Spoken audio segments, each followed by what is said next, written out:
あなたの個性は何ですか。だからあんなものが流行ってるから僕も作ろうって言ってるうちには、外には絶対に出れないんです。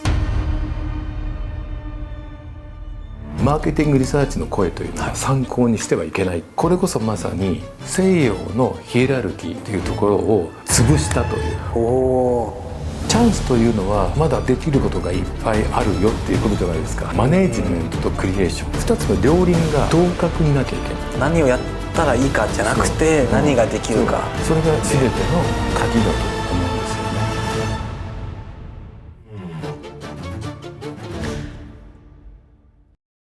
欢迎收看 Masteries Talk。这个节目呢，我们邀请全世界各国的专家，专访他们对创意、商业以及文化的深度洞见。那今天 Masteries Talk 第1集特别嘉宾，我们邀请到了日本时装界的革命者滝沢直樹先生，どうぞ。滝沢です。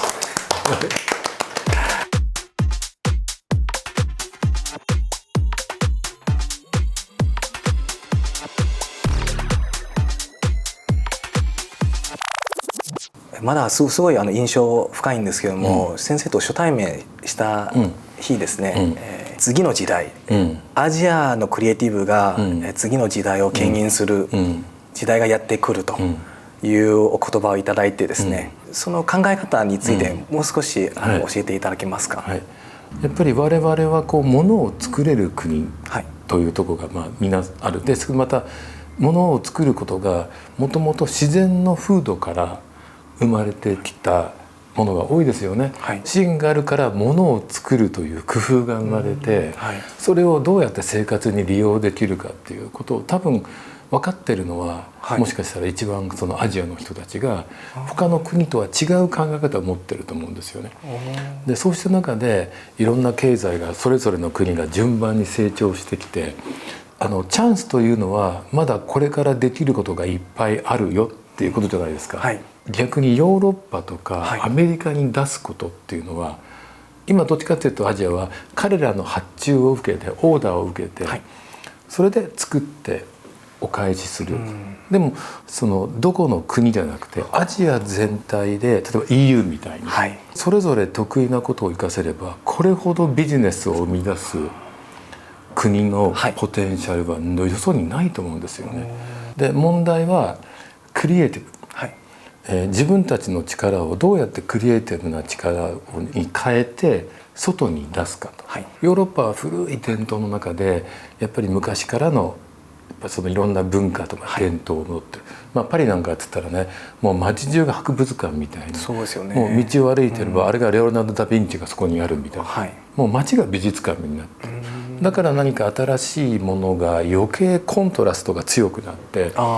古い街の中にポンピドーセンターってあるんですけど、それの中に本当に古いルーブルを通っていくと、古い街並みに突然ガラス張りのものすごいフューチャリスティックな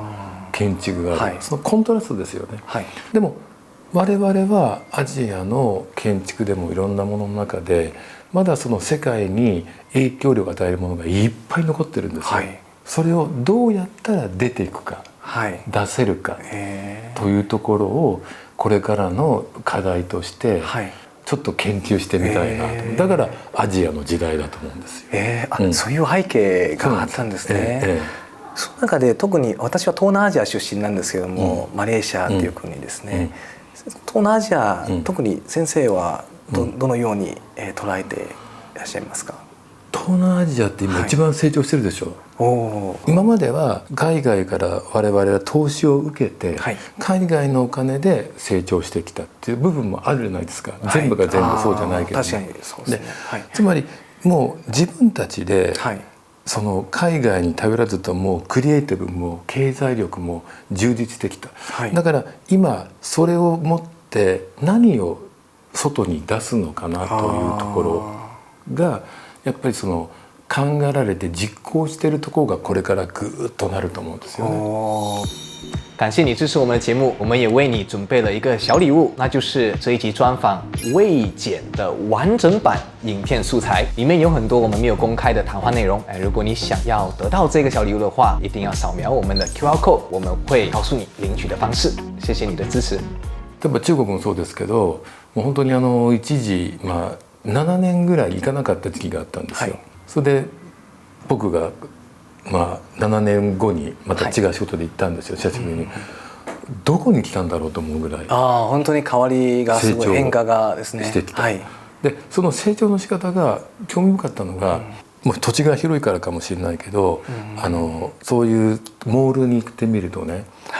なんか自然にこういうカーブになってるんですよね、廊下が。ここに立った時に向こう側が見えないんですよ。でなぜなのって言ったら、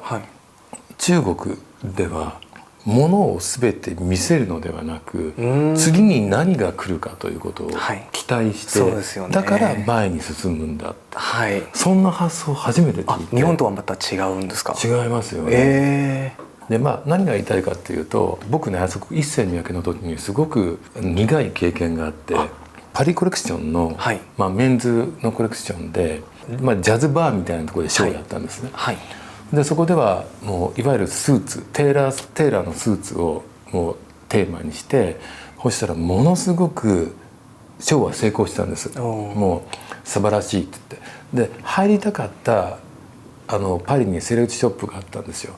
でその入りたかったオーナーがバックステージに来て「もうおめでとう」って言って「もう直樹は本当に良い仕事をしてくれた」と「本当にあなたはもう日本のデザイナーじゃなくてグローバルなデザイナーとして僕はあなたを評価したい」すごい。で僕の先輩でもういろんなおしゃれを教えてくれた方がいるんですけど、その方にすぐ報告したんですよね。そしたら彼が「ってこうあんまり喜ばないんですよね。それでどうしたのかなと思って「あそう」って「よかったね」って言って「でも結果を見るまで分かんないからね」って言われたんですよ。なるほど。で次の日にショールームに行って、で来てたらなんとなくみんな渋い顔してる雰囲気があったんですよ。でなんだろうと思って、それでフランスの営業の、トップの人に「どうしたの?」って言ったら「売り上げが芳しくない」そんなはずないよと思ったんですよ。それで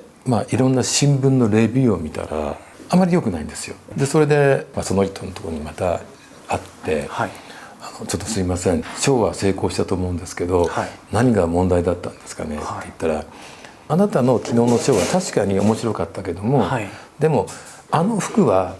プラダでも買えるし、ディオールでも買えるし、やっぱり一世三宅というブランドは誰がやろうが日本のブランド、素材が有名なブランド、それで非常に合理的なカットをしてる、東洋的なカットをしてるブランド、そこがアイデンティティとなって、みんなは高くてもこの服を他には売ってないと思って買うんだよって。君の今回の仕事はやはりそれが十分に現れてなくって、西洋を見本として作ったコレクションってことを言われて愕然として、つまり日本人のデザイナーが何をすればパリにでフランスの国が日本人のデザイナーとして椅子を用意してくれて「滝沢さんここに座ってください」って言ってもらえるかどうか。そこまでが本当の修行って言いますか、本当の難しいところですね。難しいところだから、あなたの個性は何ですか、それが一番なんですよ。個性がアイデンティティなんですよ。個性がアイデンティティ。そうですよ。だから売れてるものを見て、あんなもの売れてるし、あんなものが流行ってるから僕も作ろうって言ってるうちには、外には絶対に出れないんです。かといってじゃあ日本の着物を持ってって、着物からインスピレーションを得ましたっていうことをやったとしても、着物なんてその民族服でしょ、なんで俺たちが今の時代に着なきゃいけないの。逆にハテナマークになるんですね。もうこんなの追いつけデザイナーだろってなるんですよ。だからそこはアジア的でもなく、それでヨーロッパからのあれでもなく、そこに唯一強く生きてるのは自分らしいってことなんですよ。自分らしさ。そう。それがビジネスの出発点です。例えば中国で生まれて中国の文化で育った、それも自分、日本で三宅一生のところで育って、それも自分、売れようが売れまいが、俺だっていうのがあると、それが個性になって、でそこからこう一つの道が開けていく、それがグローバルなんですよ。デザインとアートの境線っていう話がよくあるんですけど、自分らしさがもし重要視されるコンテキストの中で、やはりアートの部分と捉えていいでしょうか。アートというのはいわゆるなんかこう潜在意識みたいなもので、はい、自分の中であるとそのやっぱり美意識じゃないですか。はい、でも今は時代の流行りでアートであってもやっぱりマーケティングというものを踏まえて、はい、だから例えば村上隆さんがああいうアニメーションとかそういういわゆる漫画みたいなことをやったら一斉にみんな漫画になるんですよね。はいはい、でも彼は日本の芸大で日本画を習んでるんですよ。はい、そして世界に出ていくために何をするかっていうことになった時に日本のオタク文化だったんですよ。スーパーフラットという。そうですそうです。スーパーフラットというのは平面性でしょ。はい、で日本というのは着物という文化があって、はい、もう畳めてきれいにこういうふうにはい、なってタンスの中に入るという、つまりデザインとタンスというものがリンクしてたんです。収納場所も着物から出てきて、ヨーロッパの文化とはまた違ったんですか。ヨーロッパっていうのはもう中にこう骨組みを入れてこんな大きな服を膨らませて、だからもうそこで発想が違ってその平面性というそのデザインじゃなくて哲学というものを彼は見て、それがいわゆるオタクというその、はい、サブカルチャーのもう原点にたどり着くわけですよね。先生の本の著書の中にもそのエピソードを書かれていまして、読んでいてとっても面白くて、少しそれについて少し詳しくお聞かせいただけますか。やっぱりね、村上隆さんはもうやっぱりもう本当に初め出会った時に、僕のたまたまコレクションで西洋的なジャケットを大きなプレスアイロンのでかいやつで潰したものがあったんですよ。つまり日本の文化として畳むということがあるから、立体的に作ったものを畳んで収納すると、それを彼はこれこそまさに西洋のヒエラルキー、つまり上流社会とか下流社会とかっていうところを潰したという、つまり鳥肌が立ちました。階級をフラットにしたという、で彼もこれは彼は逆で平面である漫画を彼は彫刻にしたでしょう。つまり平面の逆に立体にした。だからそこで村上さんが僕の仕事に対して滝沢さんの仕事はまさにスーパーフラット、僕の仕事の逆を体験してやっているってこと、それで仕事が始まってやりましょうってことで、すごく刺激的ななんかコラボレーションで、やっぱり彼はアーティストだから商業的なリスクというのはあまりないんですよね。初め彼がいろいろ提案してきたものの中にはちょっと強烈な表現があったんですよ。デザイナーとしてお客さんにこれを見た時に嫌な思いをさせちゃいけないと、これを見たお客さんがなんかネガティブな思い、何こんなのっていうのはやっぱりデザインとしては伝えられない、伝えてはいけないことでも一つでもあるんですよね。でそうやってなんか言った時に、ゾンビのこう絵を彼がゾンビの広告に使ってくれたんですよ。そうでその絵を見た時に僕はやっぱり不吉なものとして捉えたからダメだ、絵としては素晴らしい、でもイメージがダメだと思ったんです。僕はもうそれはちょっと使えませんって言ったら、そしたら君は弱虫だってそうなんですか。1億人の服のデザインという本にそのエピソードが書かれてまして、先ほどの弱虫というゾンビの絵もありました。おお、すごい。結果的には出したんですね。出したんです。もう一晩考えて、僕が信じた村上隆さんがそれを提案したのは、それを受け入れることがやっぱりコラボレーションだろうと思ったんですよ。それで受け入れて、立ち上がりの日にみんながこうお店に行って、渋谷のパルコに一世三宅の店があって、そこにこう僕が入ってってみたら、ちょうどねお母さんと子供がなんかこうそのちょうど一世三宅の前を通りすがったんですよ。そしたら子供がスーッて通過したら、お母さんを呼び止めて、これ何面白い、これが欲しいってゾンビの絵を、そしたらお母さんが来て、あら何これって、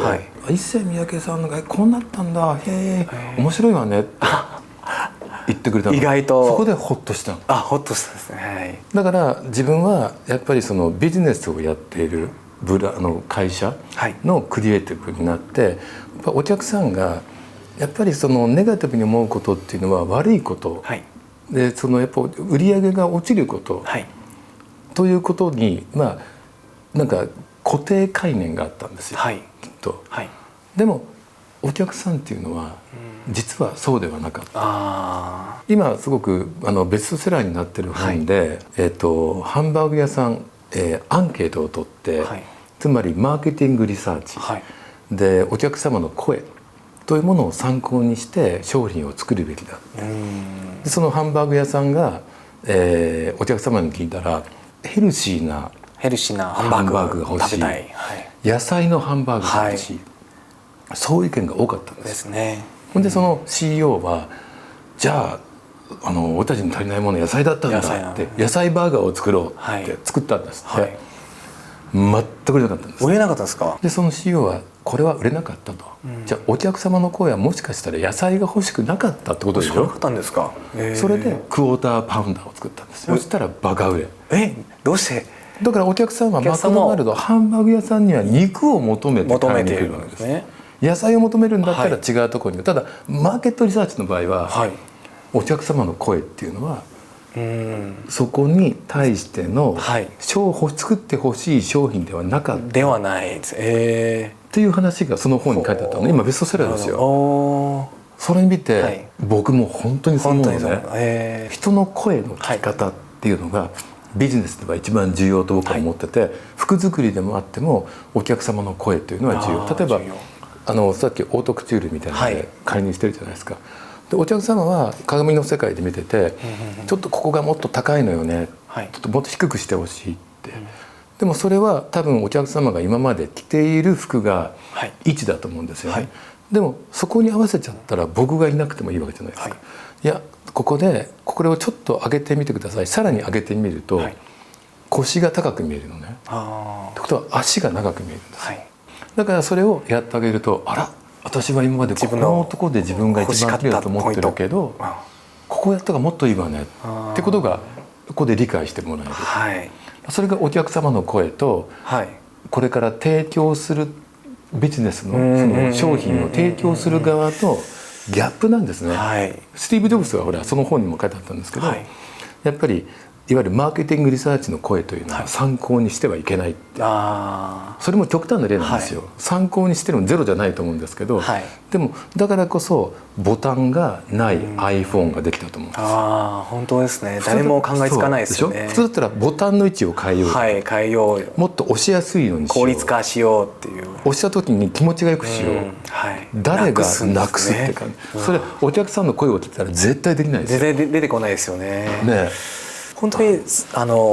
ビジネスとデザインとクリエイティブ、もうセットで考えた方がいいですよね。セットで考えてはいけない。別々で話したら、実は見落とすところもたくさん出てきます。だからお金とか数を決める人たちは優位に立ってはいけないんです、クリエイティブに対して、はい、先生の著書の中で、日本は庶民発想の美学を持っているとおっしゃいました。で国を代表する美学や特徴をどのように見つけ出すのでしょうか。例えばマレーシアのような多民族国家ですね、中華系、マレー系、インド系っていう民族がみんな集まって暮らしてるんですね。それミックスしているところはすごい特徴なんですけど、逆にマレーシアらしさっていうのは何か見つけ出せるんじゃないかなと思って、ぜひアドバイスいただければ。やっぱりヨーロッパという例えば EU に関してもそうだし、多民族でアメリカもそうですよね、はい、一つのただそれがこう一つのフレームの中で、はい、こう何をこういうふうに作り上げていくかっていう。ヨーロッパも多民族ですよね、はい、だから日本は一発の日本人という一つの、単一民族に近い、はい、いろんな血は入ってると思うんですけど、はい、じゃないですか。だからその必然的に必要なものが風土から生まれ、風土の寒い暑い湿気が多いというところを回避するために特別な非常にこうエッジの効いたプロダクトが誕生するわけですよ、はい、でまたその庶民のそのプロダクトの中にやっぱりこう哲学が入ってくるわけですよ、はい、で昔その江戸の時に野暮と粋っていうのがあったの知ってます？つまりそれは哲学なんですよね、はい、で粋がかっこいい、野暮がかっこ悪い、ダサいで、じゃあ粋はどういうことかっていうと、その一つの例えばブルーで線がスッと入ってるようなもの、で野暮は茶でチェックに格子になっているもの野暮、それっていうのはデザインの概念であって、誰がその価値観を決めたかっていうこと、定義つきましたね、誰かが価値あるその庶民の中で金とか刺繍とかいわゆるヨーロッパである高級素材、シルク、そういったものがいいんじゃなくて、日常生活の中のちょっとした心配りがこの人分かってるね、粋だねっていうような言葉を、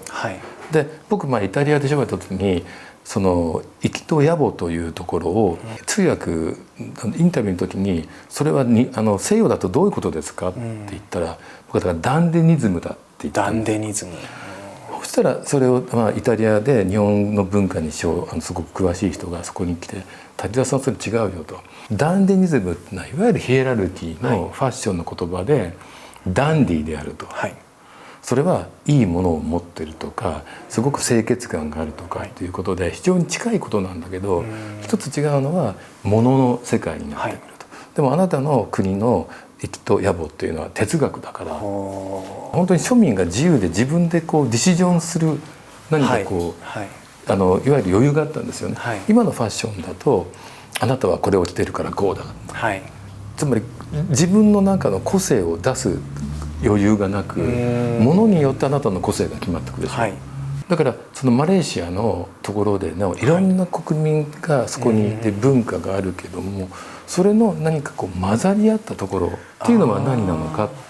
ていうところが、哲学の部分、そうですよ。だからもともとマレーシアっていうのは、マレーシア人が住んでた。原住民は住んでますね。そこにルーツがあるわけですよね。その人たちがどんな生活、どんな価値観を持ってきた。でそこを見た時に何がそのマレーシアの国としてのアイデンティティ、まずはプロダクト、資源、そういうとこ必ず影響してるし、あとはもう価値観ですよね。価値観ですね。民族の枠組みを超えた何か哲学の部分で、例えば日本に来て学んだのが和とか大和、あと八百万の神などのそういった精神性は、そうですね。やっぱりそこも風土ですよね。四季があって地震も多くて、自然が人間に対して与えた攻撃に対して、やっぱりお願いだからやめてくださいっていう祈りの言葉が宗教を作り、山を祈って沈めてもらう、救ってもらうという感覚が宿ったんじゃないかなと僕は思ってます。それをもしただ国だけじゃなくて、例えば企業とかビジネス、これからビジネス立ち上げたい人たち、どのように応用したらいいでしょうか。そういったルーツを、あとブランドアイデンティティを、やっぱりブランドアイデンティティは偶然発見しないんですね。やっぱりこういう僕が本に書いた普遍的な対人間としての、やっぱりそのなんかこのアイデンティティということではなく、人間たちのネイチャーがあると思うんですよね。これは僕のフランスの友人から聞いたことなので、それが確かかどうかわからないんだけど、スイスっていうのは時計がもう今ロレックスから見たらスイスですよね。でなぜスイスに時計という産業が根付いたのかというと、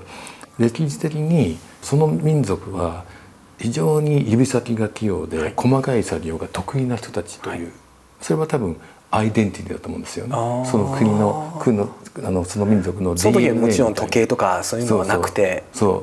こに着目したんですよね。そこでじゃあ俺たち何かここで生み出そうよって、僕たちができる一番強い細かいことだよねって、じゃあそこでどういう誰かが何かそういうリーダーになったのか、それは想像するだけですけども、じゃあ時計を作ってみよう。そうしたら誰にも負けない細かい精密機械の芸術品時計が生み出されて、それがいろんなメーカーがじゃあ俺たちも時計をやろう、時計もやってみようやってみようってことになって、スイスというのがそういったこう時計の産地になったんですよ。もしその話が正しいとすると、土地ではなくて人間の知恵と自分が何が得意なのかという見つける力ですよ。何をやったらいいかじゃなくて、何ができるか。もしかしたら僕はこれが得意で、例えば違う国の人たちはこれ、じゃあ一緒にあなたはこれが得意、僕はこれが得意、ちょっと待って俺も入るよって、俺はこれが得意だよって、そしたら一人じゃできなかったことが3つのその才能と力と違うなんかこうアイデンティティ DNA が入った時には、もしかしたらまた新しい産業ができるという、要は産業を作るというところがやっぱりそのいろんな国々の課題であり、国々が一番こう旨味のあるビジネスのチャンスを生み出すところじゃないですか。その中で、探す過程の中にやっぱヒントが隠されているんですよね。わあ、ありがとうございます。すごくちなみにマレーシアの今の、国のスローガンは、Truly Asia 真のアジアはここにあるよという、国のスローガンになってまして、やはり国レベルで、あるいは私も含めて、これから頑張りたいっていう国民たちの思いを集めて、常に考え続けて探していったらもうたどり着くわけですね。ファッションでも個性って言いましたけど、国も個性じゃないですか、そこの土地でしかできない人、集まったチームがしかできないものが絶対あるから、それを見つけたら産業にする力、それは国が産業にする、じゃあ本当に国を変えたければ、まず人から出発しなきゃいけないですね。いつか産業を作ることができたらまた報告に参ります。この番組を見ている皆さんへですね、一言アドバイスいただければ嬉しいです。若いうちにできることで、例えば年齢がその今の情報が持ってない時に発想することと、情報がどんどん経験が増して発想できることっていうのは両方に価値があると思うんだよね。新しいことをやろうとするエネルギーっていうのは失敗経験が少ない若さから出てくる時があるし、ただそれをいたづけるには失敗経験が多い人たちがそれを定着させることもある。それというのがやっぱりデザイナーとビジネスマネジメントと同じような関係で、つまりデザイナーはもともと売れることも考えてデザインできる人もいるけど、何かその市場を見た時にお前このデザインはいいんだけどこれはちょっとデザインとしてお客さんがちょっとこれは受け入れないかもしれないからこういうふうにしてみたらどうなの、あるいはこういうものを作ったからこんなのできちゃったよ、じゃあこういうところに売り込んでいこうかっていうような2つの両輪が同格になきゃいけない、それが僕の本に書いてあることなので、マネージメントとクリエーション、それがやっぱり全ての鍵だと思うんですよね。最後にめっちゃクイックな質問で、一文字もし先生にとって今でもいいし、人生っていうスケールでもいいし、一番大切にしている一文字漢字もしあれば教えていただけますか。僕は常に動いているので、だからつまり自分のアイデンティティを持たないようにしてるわけ。思想的に、美意識はあるんだけど、美意識は言葉になかなかできないんですよ。でもやっぱり自分の中で一つあるとすると、僕は白紙の紙でいきたい。紙、白で白い紙。ビートルズのホワイトアルバムってあるんですよ。すごく有名なこうレコードでね。でそれはビートルズの4人のメンバーが普通テーマを作るじゃないですか。エビーロードとかサーデントペーパーストリートとか、そういったものじゃなくて、あれは自由にノーエディティングで作ったっていうのを、読んだんですよね、本で。まさにそれってが自分の心境で、白の一つの紙の中でのメリットは常に自分が新鮮でフレッシュで若く入れるということ。でもデメリットは自分のアーカイブがない。つまり白い紙に変えちゃうからさ、書き残したものがないんですよ。なるほど。手元に、それはちょっと寂しい時もあるけど、でもやっぱり自分がヒットメーカーとして、例えば1200円時代に残してたもの、ユニクロ時代に残して今でも売り続けてるものいっぱいあるんですよね。そういうことがなんかこう自分の財産としてなっていくということが、なんか自分のなんか今の仕事のスタイルなんだろうなということをなんか思ってきてますよね。ありがとうございます。滝沢直樹先生でした。どうもありがとうございました。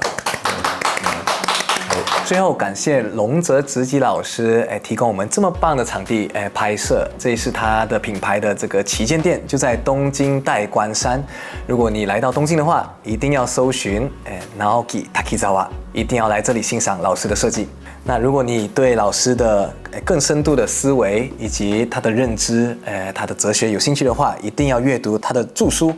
1亿人的服装设计》也有中文版的翻译。Masteries Talk 是一个深度专访世界各国专家的新项目。如果你喜欢我们的节目呢，一定要点订阅、追踪、点赞、点分享。你的这个支持是我们继续创作的动力。那如果你有兴趣加入我们的新项目的话，跟更多的专家学习更多的思维以及认知，点击下面的链接了解详情。我们下一期再见。